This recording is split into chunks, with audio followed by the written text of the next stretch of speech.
Welcome to Focus Today, and I am delighted to have back in the studio. We did an all-nation search, an APB on him. We found him, ladies and gentlemen. Bob Justice back in the house. He's been very busy. He's now post-candidate survival. Yeah, that's right. And good to see you, buddy. Where you been? Good to see you. Good to see you. As always. Yeah. You're hanging out in my favorite city, Grants Pass, Oregon. Well, you know, your three fans call regularly, and they want to know, where's Bob? Where's Bob? You are. No, we're delighted to have you back. Boy, there's a lot going on, and I know you've been busy. You've been attending a lot of things. He is the original community organizer. Why don't you run for president? Yeah, we need a real community organizer, one that seeks the private sector to make the difference. Yeah, well, anyway, good to see you, man. Thank you. I want to get right into it because we only have you for a couple of sections here today, but this U.S. Army training instructor classifies Catholics and evangelicals as extremists, kind of like the Al-Qaeda and Hamas group. What in the world is going on here? You know, I heard Limbaugh talk about it yesterday, and it was such a shock to him that, and I think he knew it would be so hard for the audience to believe Perry, that he repeated it 3 times. Wow. He said it again, and then he said it again. Because I, like you, and I'm sure all the rest of the people, I'm listening to that, it just doesn't compute. It literally doesn't. Our American our Judeo-Christian, won World War II, you know, hope of the world, amazing American military is now saying that Catholics and evangelicals are extremists. It doesn't compute. Where does this come from? Where does this come from? Is this coming from the Obama administration? Well, yeah. Is this the tail end or the coattails to the don't ask, don't tell? Yeah, exactly. You and I have been talking about this for years. I mean, this is the rebellion against God's order rising up that's been going on for 100 years in this country, and now it's coming to fruition. And all of a sudden, Barack Obama gets reelected, and sadly, many Christians didn't vote. And what does he do after he gets elected? You know, he's got 4 years, no interruptions. He puts gays in the military. He puts women in combat. What is that all about? That's the left saying to conservative, traditional, under God Americans, we don't need no stinking rules. You know, this is. We want no boundaries. We want no boundaries. Right. You know, there are no boundaries. And government is God, and government is the definer of what freedom is, and all of these lies that the left has been pushing for years. When will the military push back? Ooh, that is a great question. Because there's the core of the military is it's a brotherhood, sisterhood of a commitment that's unlike anything else. I mean, they have said we're willing to die for our country. No, that's absolutely right. But the corollary question to what you just asked is, why are there no big resignations? Why are there no big resignations? I mean, retirement. You know, it's retirement. General MacArthur had a run-in with the government over the Korean War in the early 50s.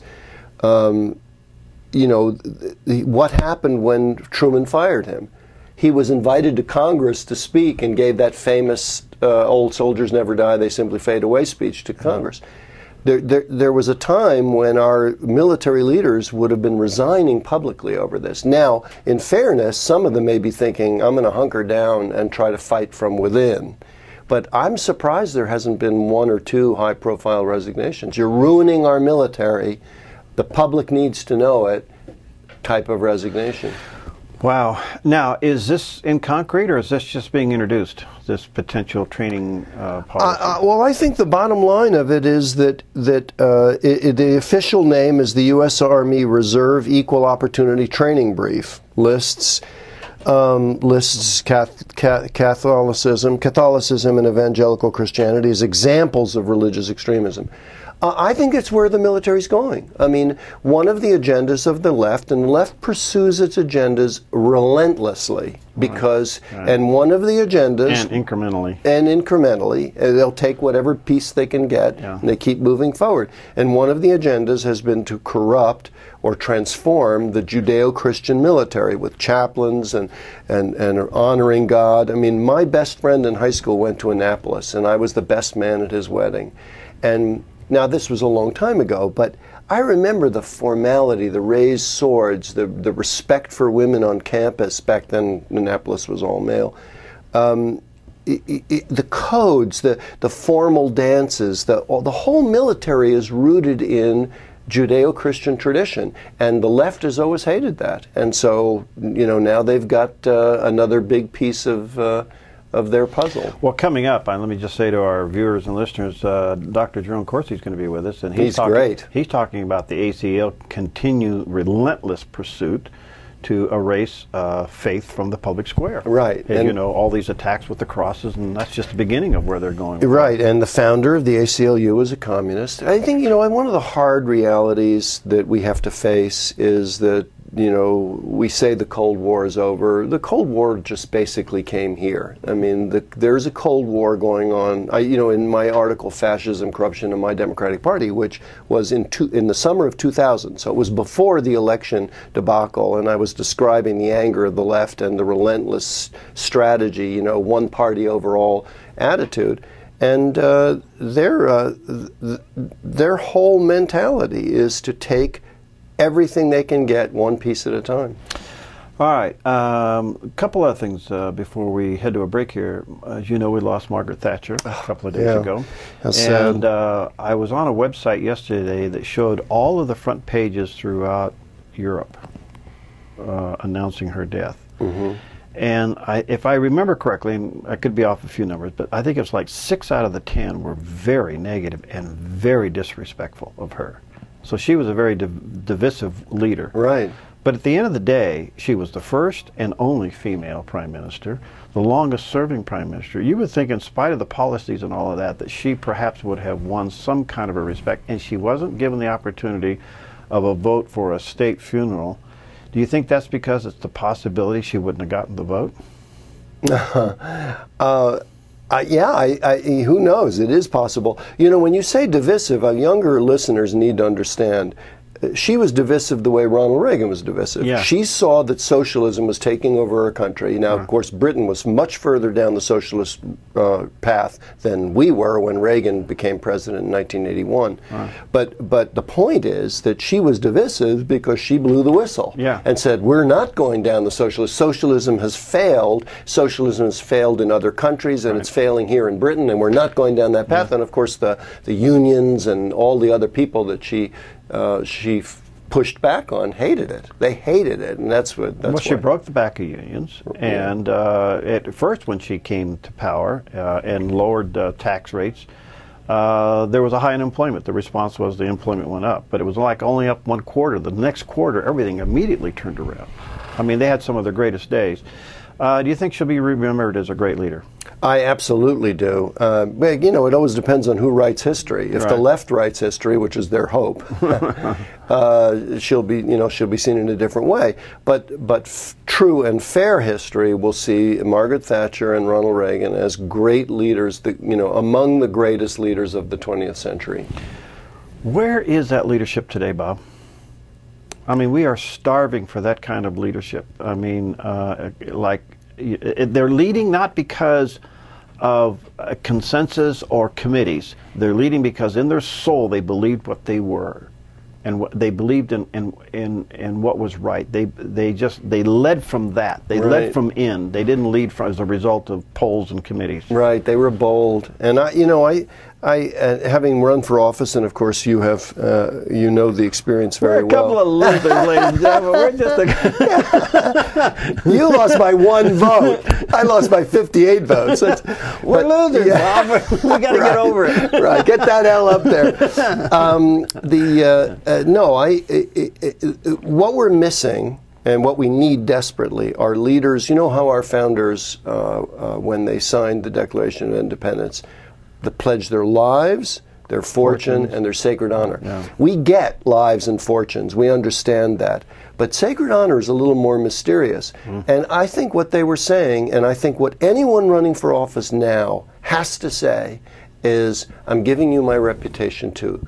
Running is a cross. Running for office is a cross. In this era, it is a cross. Because if you stand for the Lord, if you stand for His right way on the social issues, for example, you will be destroyed, or they will try to destroy you, especially in the bigger arena that you were in. I was in the county leadership. You were, running for a bigger office. But the point is, we need to do two things. We need to encourage good, strong, bold men and women who know what they think to run for office, and we need to support them and understand that the left is going to try to destroy them. Yeah, and we need to support them early. Yes. Most of these elections are won and lost in the primaries. Yes. Yeah. As you well know. Yeah. Yeah. All right, before we take a break, a couple of things. The president now is out still pushing some form of gun control to the point of intimidation and using the tragedies of Newtown and others as props. Yeah. Which is just despicable. Really? But he's doing it. He seems to be very imperialistic in what he's doing, and there seems to be zero pushback. Zero pushback. And I'm thinking, all right, John Boehner, who are you? Why are you sitting quiet? Why aren't you throwing a gazillion bills and forcing this president to veto common sense legislation? Right, and what you're asking too about leadership relates to this question too, and to what made Margaret Thatcher and Ronald Reagan so special. They knew they had authenticity. They believed, they knew what they thought, and they believed with full conviction. Right. And they were bold in stating it and standing for it. Yeah. And we need that boldness now. There's too much gentleness, if I can put it that way, because they're always trying to get the women's vote. They're trying not to offend anyone. They're trying to be a nice guy. Margaret Thatcher, she just lowered the boom on the left. And that's what we need. We're going to take a quick break. We'll be back with our buddy Bob. He's running for president. I'm going to run his running mate, and we're going to turn things around. Flip that. We'll be right back. Hi, I'm Paulina, and I work at theDove TV. Did you know that when you support theDove TV, you have a profound impact, not only in our community, but around the world? It's your continued support that takes the inspiration and hope in the programs we produce and makes them available to the thousands of people who are watching these videos online every week. Help bring encouragement and hope to our valley and beyond by making a secure online donation today at our website, thedove.us.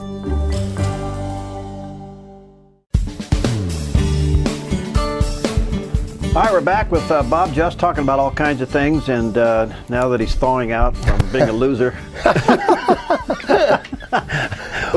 we commiserate together.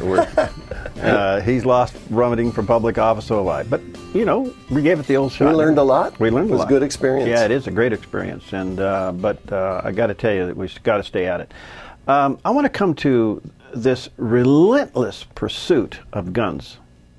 Yeah. And going after him. And the president using cops as props, which they didn't appreciate. He's using the families of Newtown as props, put them on Air Force One, brought them to Capitol Hill to lobby and intimidate lawmakers. But at the end of the day, it doesn't seem like any gun legislation is going to come out federally. Now, a lot of states are doing things, but at the federal level, it doesn't seem like anything's happening. But there is this endless pursuit to take the guns away. Right. We all know the expression "follow the money." That's with the left. It's really simple. Sadly, it's just follow the power.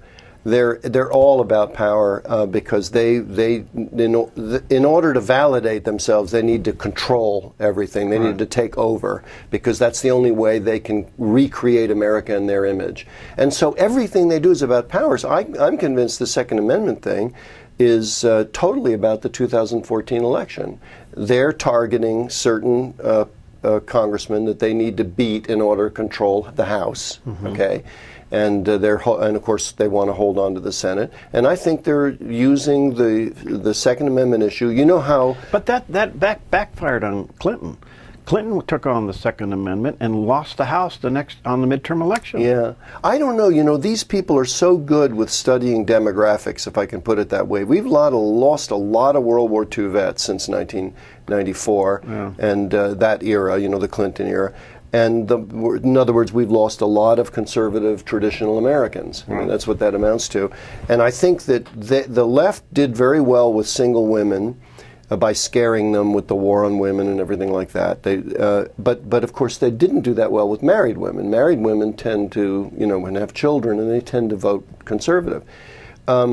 the gun issue goes to women with children. It goes to the Democrat weakness. You know, those babies, those 20 precious first graders were murdered along with 6 teachers or so, 6 or 7 teachers. Horrible. It's horrible beyond imagining. And that brands something emotionally. And they're using that emotion to go after the married with children women on that issue. You know, the Republicans don't care about these dead children, these precious dead children. Well, yesterday we had a stabbing on a college campus. Are we going to see? I didn't hear about that. Well, 14 people got stabbed on a college, the Lone Star University in Texas. Wow. Out of Houston, and 14 students got stabbed. I mean, where's this? Is it the gun? Is it the knife? No, it's the individual. You know, so I don't know, the death culture that seems to be uncontrollable in this country, it's just an amazing thing. But he's going to continue to go at it. It doesn't seem to be going anywhere as far as federal legislation, and yet some states are trying like crazy to pass various laws to control. Right, Colorado is already passing it. They're going to do the state thing. I'm looking to, watching the Oregon legislature, and I'm concerned since the Democrats control things. But they're going to do it in the State House. But from Obama's standpoint, I think it's all about the 2014 election. In a sense, he wins if he gets anything from Congress, and he wins if the Republicans hold the line, which we want them to do, because first of all, the things he's proposing will not, and they've admitted it, wouldn't have changed the Sandy Hook massacre. Yeah. They wouldn't have changed it. Yeah. But that's not what this is about. This is all about emotion. Yeah. It's sadly. Are you frustrated that there isn't greater pushback from the House because the conservatives, at least, well, I say conservative, let me rephrase that, Republicans, because they're not all conservative, but they're not pushing this president? I mean, why aren't we coming out with a list of bills forcing this president to veto, or forcing Harry Reid to not give him a hearing?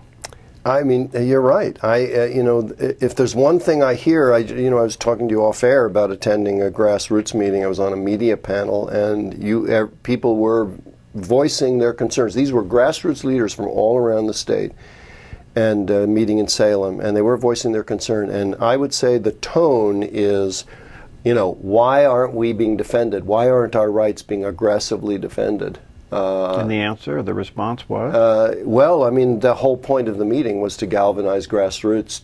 There were some very significant political leaders there, including Dennis Richardson and Herman Bouchiger and Sal Esquivel and others. The head of the Republican Party was there, Suzanne. Yeah. And they were very serious and very with us. So we'll see what happens. But I'm just saying that the tone, and I'm sure this tone is duplicated by conservatives in the grassroots all across, Tea Party grassroots, etc. Freedom Works, Americans for Prosperity, those kinds of groups, 9/12. I'm sure that tone is going across the country. All right, I want to go to your heart for a minute. Ooh, okay. You're the guy to do it. Okay, well, I am becoming hurt and angry at the same time, I guess. And I'm trying to figure out how to manage those emotions, correctly and effectively. But there just seems to be zero response from the faith community on any of this stuff. We're filling the churches on Sunday. And you scan the dial, you'll see thousands of people attending church, which is wonderful. Don't get me wrong. I think that the world is so upside down. It's the church's greatest hope hour. is it, church, it's just wonderful. But it's not translating into a cultural change. And I'm not, I don't know how to respond to this, but there just seems to be we're watching an administration mock Christianity and mock God's order on everything. Right. And we're letting it happen. Right. And I honestly think, great spiritual warriors like Dr. Dobson and others have been blowing the whistle for a long time now. I think sadly, I mean, I'd love to get your comment on this, but I think sadly the average pastor really just doesn't know what to do. Look at Dr. Dobson, look at the power that he has, the authority he has, or focus on the family. They have tremendous, or Family Research Council, they have tremendous platform, but what do you do? When people don't vote, when they don't see. Now, here's the thing. Without vision, the people perish. People look at Barack Obama. He goes with his beautiful family to church. He says he mouths various, true Christian statements. Whether they're true to his heart, I don't know. He presents so well. And yet what he does is all undermining traditional America, aggressively undermining. So he well, can what be do we do? Well, he can be judged by the fruits. I don't know what's in his heart, but we can judge. We judge by the fruits. We can right. judge by the fruit and the policies. I've never had such contempt for the policies coming out of an administration that is anti-God, anti-American, anti-Christian. And I say that with a broken heart because I'm thinking, wow, I mean... And it's just amazing. It's just overwhelming to me. Right. You know, there's three things we go through. Shock and awe. When something happens like this, we go, you know. Then anger and blame. Right. We get angry and we want to blame someone. That's a stage we need to understand you need to go through. Don't stay there. Because the only thing that's going to do is create enemies. And then then you wake up and realize, all right, I take personal responsibility. Mm-hmm. And that can be a little overwhelming, but you can start with your family, you can start with your own community. That's why I commended you going at the county level. You got to start there. You got to start somewhere. And move out. But there just seems to be, I don't know if the whole world is just on overload, if the emotion of everything being upside down. I don't know of a country that's not economically in trouble. Mm-hmm. America is being tested at every level, from the military to the home to the classroom and everything else. Maybe it's just so overwhelming we don't see a solution here. We don't see a turnaround. You know, well, yeah, I mean, I resonate deeply with that. And that third stage, you know, you think of Jonah in the belly of the whale, the kind of epitome of hopelessness, you know, without God. Right. I mean, God put him in the belly of the whale. But you imagine being there, not just in the belly of the whale, but down deep. Down deep. I mean, a picture of hopelessness. Mm. But his hope is in the Lord. And that is the sharp sword. That's, next thing you know, he's back on the track and off to Nineveh, right? Right. We're in that mode. Our hope is in the Lord. And that hope has to manifest when right. God, you know, we have to put our foot in the Jordan. We have to get on our knees, but then we have to be willing to act. We have to pray and act. I mean, for years, you and I have been talking about that. Now, in fairness, a lot of people are saying, well, what do we do? In Grants Pass, you know, I mean, it's a vibrant church community, and we have served Grants Pass, and, you know, there are more and more people, you know, adopting or you know, being foster parents to homeless 17-year-olds, and you know, people are reaching out. We've got Joe's Place, which is reaching out to street kids, and wonderful things. A lot is going on, and but I just, you know, I guess in the end, the key to what you're saying here is the third stage. You know, you start with shock and awe and anger and blame, and then you take personal responsibility in Christ. Right. We take responsibility in Christ. Right. So we're on our knees. Jonah emptied himself. You know, no hope without the Lord. Right. But then action. Yeah, I think we look at it at the big scale. We look at the big problem and say, well, I can't do anything. Well, you can as an individual. But you can, at this level, you can come back, you can serve a homeless person. Small beginnings. You can serve a homeless teenager, you know. Right. Hearts with the Mission and the Youth right. for Christ now coming together. I mean, those are collaborations that need to happen. You have, I don't know of a church that doesn't have some kind of a community outreach. You can get involved there and get going. You know? Right. And I think that, you know, the attack, we have to remember that the leftist, you know, attack is on men and women. It's on God's order of the family, men, women, and children. And of course the children are under fierce attack, spiritual attack with the culture, and so are men and women. But look at what Barack Obama did by putting women in combat. Constitutionally, if women are in combat, women cannot avoid the draft. And we need to all of us need to look at our 15-year-old daughters and our 16 and 17-year-old daughters, and we have to imagine if there's a national emergency, what the left is doing is putting in place an ability to draft our women into war.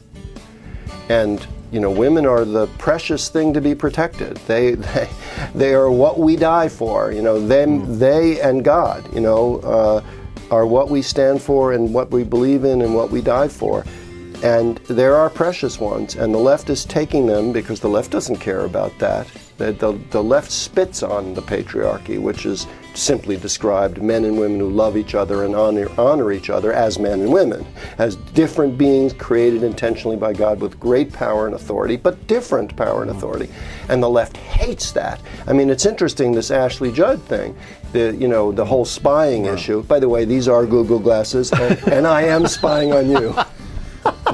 You are now. Oh, you're already on TV, so I get that. But the Ashley Judd thing. What is the thing that they're profiling her? Well, one of her big things is they're rejecting the patriarchy. Yeah. They hate this notion that men have a particular responsibility and that women have a particular responsibility. Speaking of responsibility, they hate that. And they do everything they can to undermine it. And foolish men, starting in the Cultural Revolution of the 60s, said, oh, okay, so I don't have to be responsible, you know. And we started to unravel from there. Bob Just, full power, back in the saddle, full throttle. There he is. Thanks, buddy. Get you back off. I'm glad you're kind of all weathered out now and ready to come, huh? It's good to be here. Good to see you. Thanks for your passion, buddy. Hey, thank we'll you. be right back with Dr. Jerome Corsi coming up next. Hi, I'm Daniel and I work at theDove TV. You know, compared to Portland, Seattle, and LA, Medford might be considered a small market. But at theDove, we're excited about the opportunity to make a big impact right here in our community. And you help make that happen. Did you know that more than 90% of our income comes from people like you? You can help us now by making a secure online donation at our website, thedove.us, or by phoning 541-776-5368.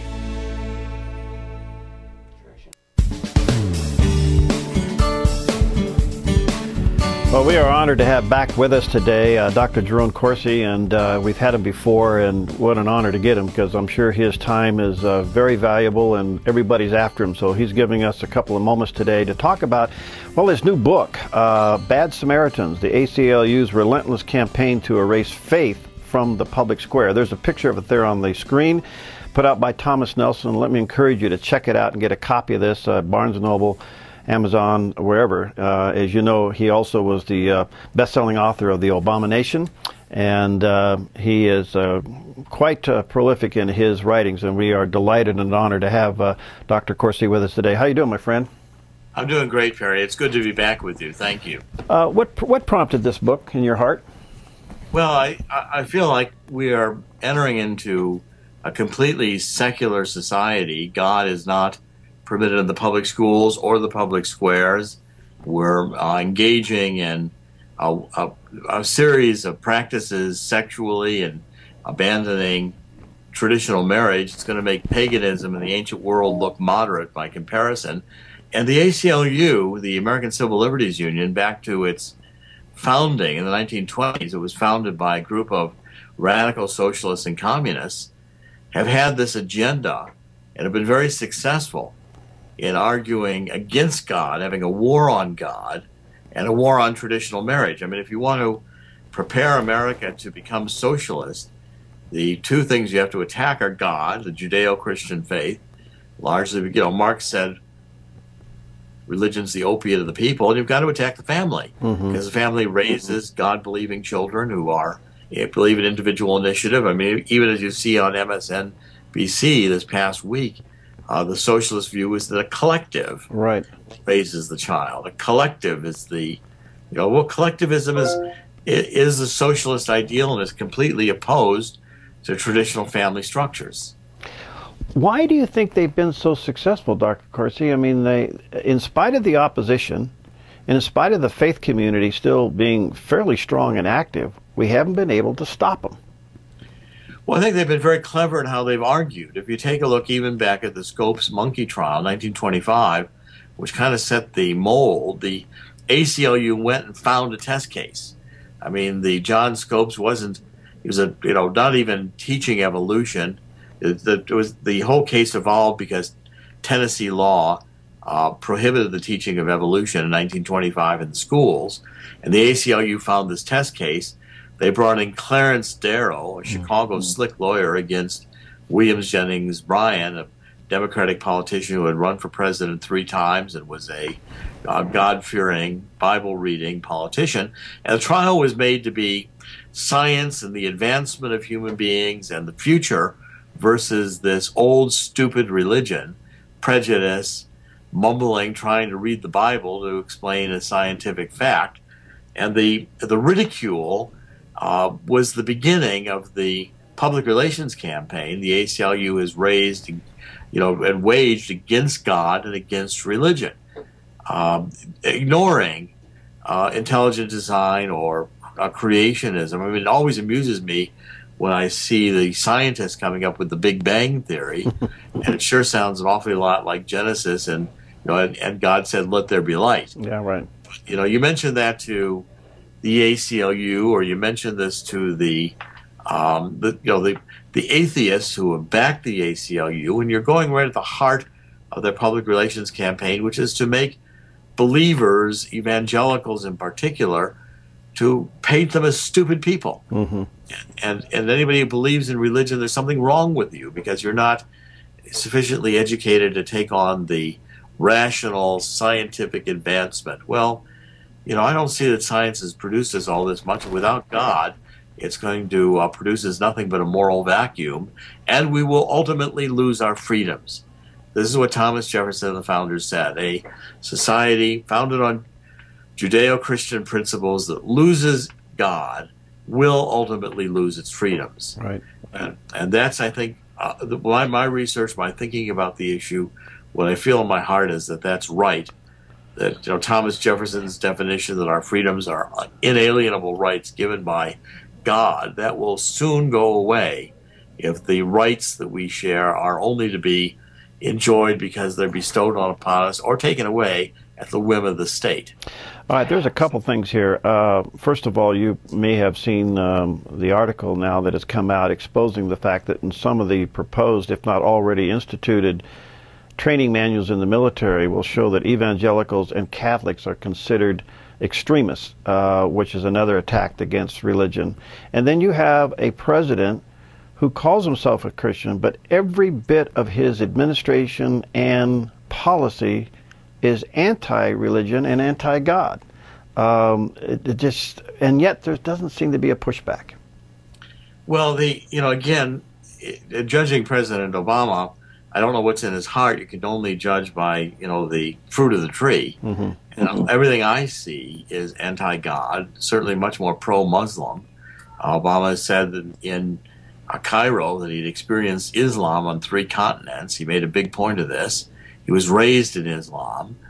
And my book argues, the Bad Samaritans, that all religions, including Islam, are open in America. This was the beauty of what America had designed. Of course, it's predicated on Islam as other religions remaining tolerant and not trying to exclude the other religions.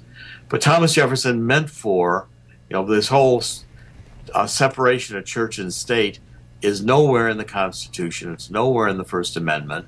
It was in a letter that Thomas Jefferson wrote to the Danbury, Connecticut Baptist congregation, right, to assure them that the government was not going to shut down their religion. The First Amendment creates an affirmative responsibility for government. The fear was the government would establish a religion like the British had established the Anglican Church.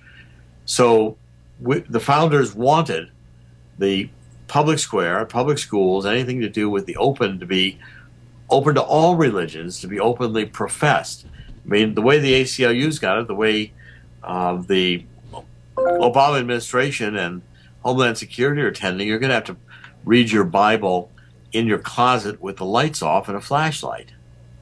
Has the ACLU taken that letter to the Baptist Church? Of course, they've elevated it to make it a First Amendment issue, but they really redefined the First Amendment by taking that letter. That's correct. Instead of being a freedom of religion, it's a freedom from religion. And they've tried to read the First Amendment's admonition that we have free expression as saying, like, give unto Caesar what's Caesar, unto God's what's God's. Well, the First Amendment doesn't say that.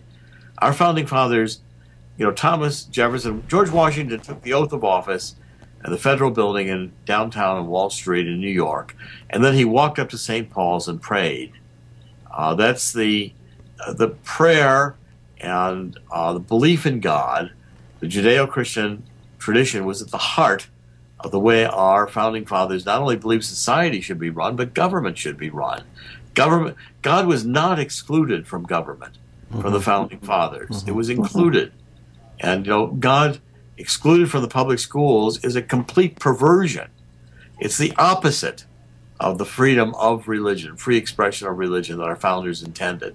This is an abomination that the ACLU has imposed on us by this misinterpretation of Jefferson's letter and trying to convince the American people that the First Amendment says church and state should be separated.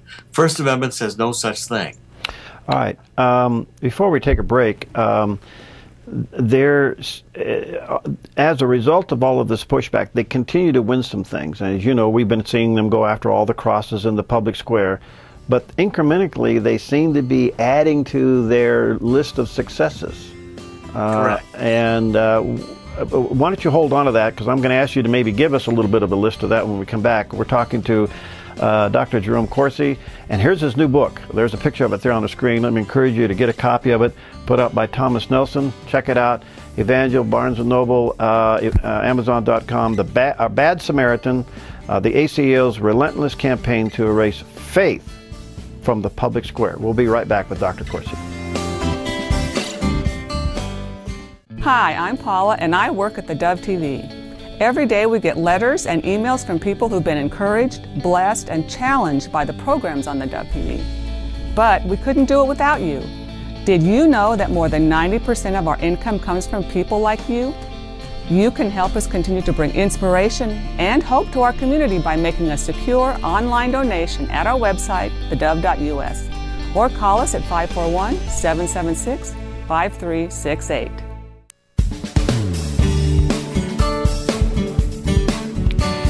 We are back with our good friend Dr. Jerome Corsi. He's authored a book called Bad Samaritans, the ACLU's relentless campaign to erase faith from the public square. There's a picture there on the screen. Let me encourage you to get a copy of this and read it. He's already a best-selling author, and we are honored to have a few minutes of his time here today. Dr. Corsi, as we were going into the break, we talked about some of the accomplishments that the ACLU has already made. And of course, we have seen across the country their various attempts to take down public crosses. What have they won that's been significant? Well, I mean, certainly prayer in school is eliminated. You can't even, if a child brought in a Valentine that said, Jesus loves me, there'd be a lot of furor over that. A coach that dared to pray in a public school before a football game would probably lose his job. It'd be, again, anything in the public square, trying to put a nativity scene in the public square or 10 Commandments.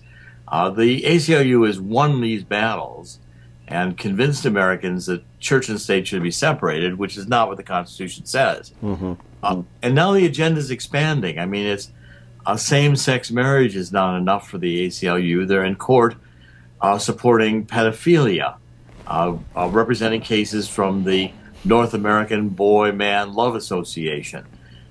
They are advancing the campaign not only for pornography, but very aggressive pornography under free speech to be put in the libraries where children can access it, and now arguing for child pornography to be accepted. Instead of just same-sex marriage, again, we're going for pedophilia. We're going for every form of kind of different sexual variation you can imagine.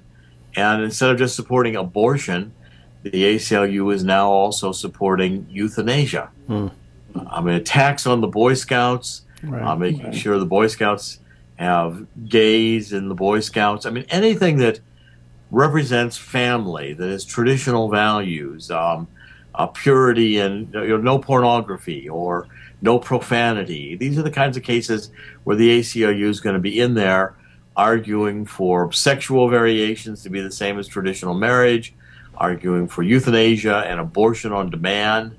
I mean, any attack on the family, which I'm arguing goes back to the roots and the purpose of the ACLU, the American Civil Liberties Union. I mean, I call them bad Samaritans because instead of the Good Samaritan helping someone ailing by the side of the road, the ACLU, I'm saying, is the bad Samaritan, seeing Jesus Christ walking down the road, and the American Civil Liberties Union accosts Jesus, beats him to within an inch of his life, and leaves him for dead.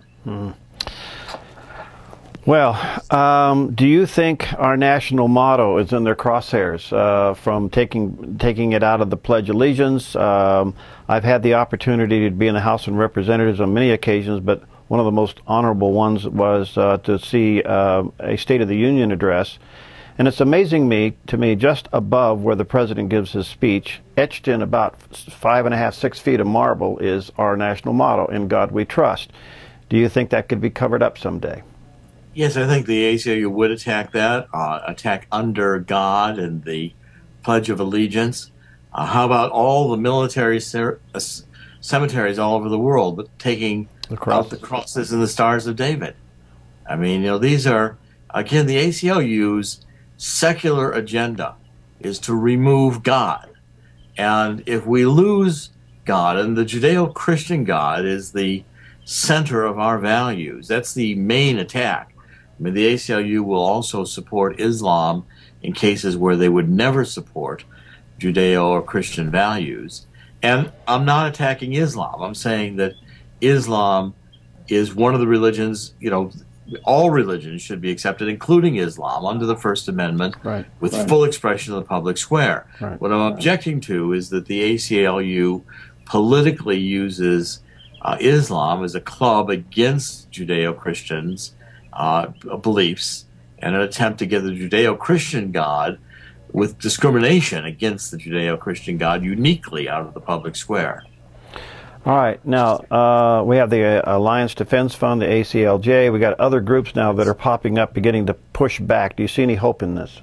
Yes, in fact, I write extensively about this. I end the book with pointing out that the ACLU is extremely well funded. It's a juggernaut. And it's now engaging in tactics I would consider extortion. If your community does not agree to what the ACLU wants, they'll sue you and press for attorney's fees. I mean, the case in Alabama where they took out the Ten Commandments famously away from the Judge Ray Moore's courthouse, the ACLU was awarded $500,000.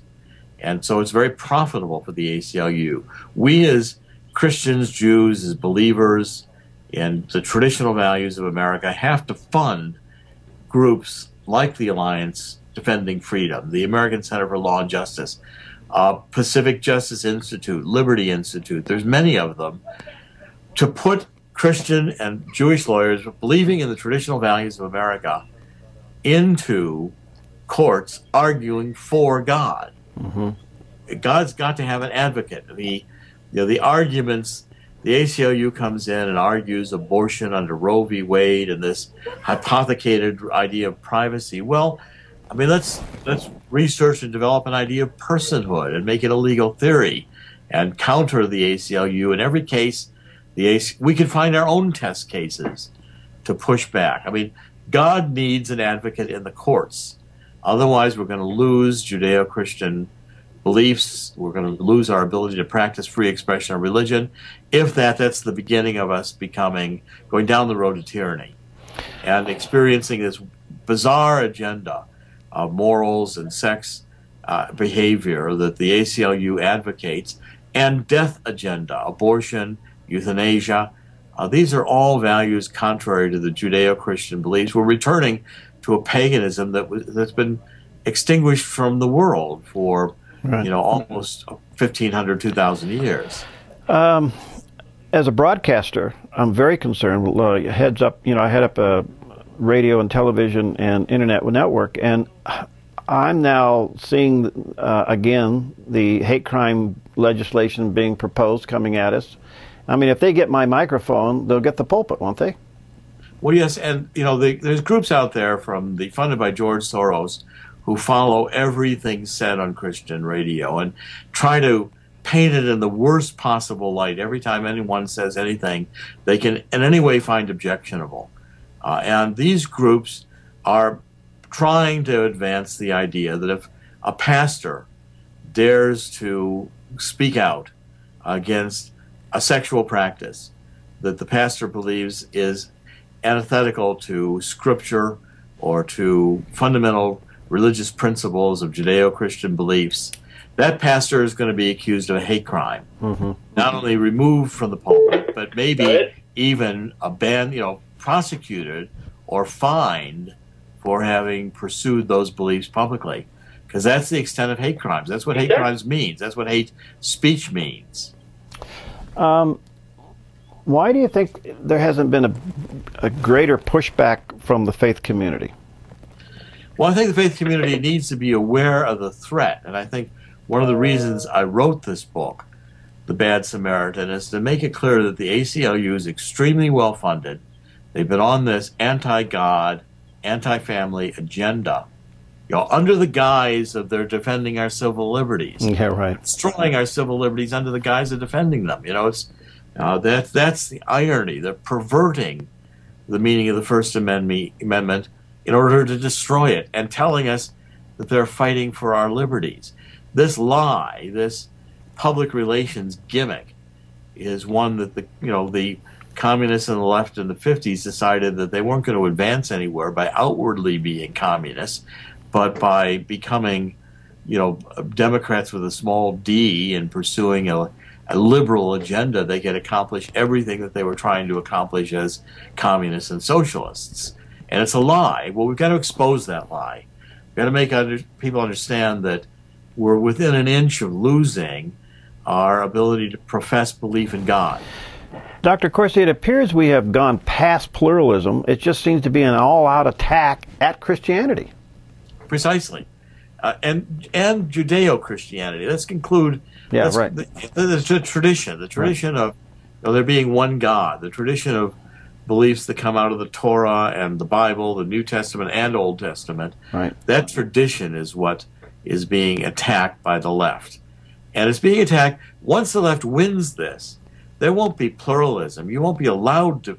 It'll be now fascism. It'll be imposed on you that you will be hate crime, you'll be chased down, you'll be hunted, you'll be imprisoned, you'll be fined.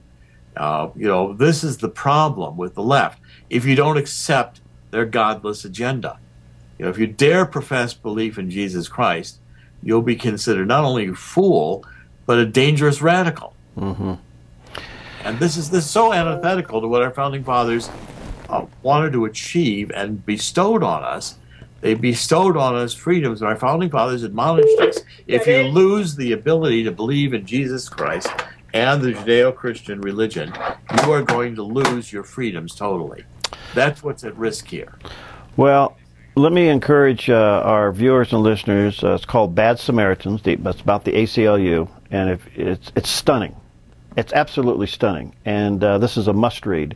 The Bad Samaritan, the ACL's relentless campaign to erase faith from the public square. We've seen the attacks on public crosses. We've seen the attacks on prayer in school and all of these other things, and they have incrementally been gaining on this thing, and now it just seems to be an all-out war.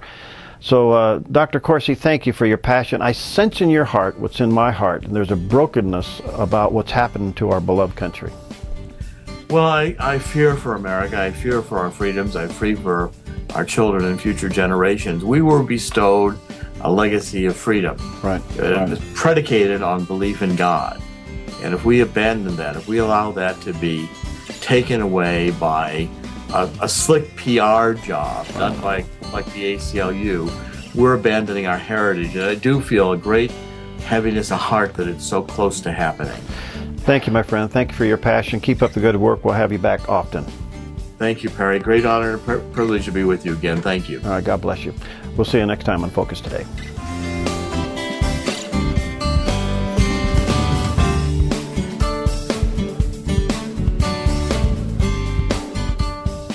Hi, I'm Jim, and I work at theDove TV. Every weekday between 6 and 8 a.m., our award-winning news and sports team bring you the best morning show around. It's live, it's honest, and it's a whole lot of fun. And you help make it happen. Did you know that more than 90% of our income comes from people like you? You can help us continue to air local programs that share your voice by making a secure online donation at our website, thedove.us.